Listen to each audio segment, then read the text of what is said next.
issue, Emmanuel, because the question is, let's point out that U.S. Secretary of State Antony Blinken is coming to Israel tomorrow. He'll be demanding of Israeli leaders, of Prime Minister Netanyahu, a plan for the day after in Gaza.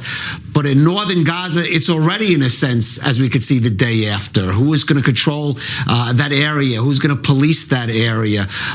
This is part of the challenge that the government is going to have to face and start coming up with those answers in this area that the IDF has essentially, I want to say even conquered, but at least reduced the pure military capability of Hamas. Well, before we talk about the day after, we have to deal with the day before.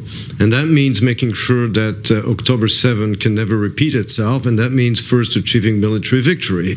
And then, of course, we'll have to think about who is going to be in charge of the Gaza Strip. And here we have to be realistic. When people talk about reestablishing the Palestinian Authority, we know exactly what the Palestinian Authority is. It's a corrupt regime that has no political legitimacy. Mahmoud Abbas is over 88 years old. There have been many agreements between the PA in the past and Hamas. And in fact, the PA itself today still has to condemn October 7, and they still pay those pay-to-slay salaries to the families of terrorists. So we have to be realistic when we talk about the day after. Obviously, there's going to be a short period where the IDF itself will establish some type of military government, and then it will have to be transferred to civilian authority. And from this authority, obviously, it will have to be shared with countries that are not hostile to Israel. That means that Qatar will have to be excluded from any future arrangement in the Gaza Strip.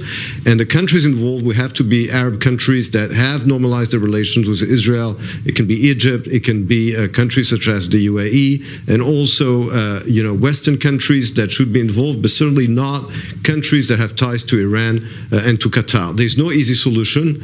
But as I said, if we want to have any workable environment in the Gaza Strip in the future, first you need to defeat Hamas, and you have to de-radicalize this territory. Don't forget that in Europe after World War II, it took years to denazify Germany and to get rid of the militaristic regime in Japan. It will take time. We need patience. Right. I'll just add another country there, because both Benny Gantz and Antony Blinken did speak today about the possible role for Saudi Arabia also. As part of this idea that that would also be combined with some kind of normalization with Israel. And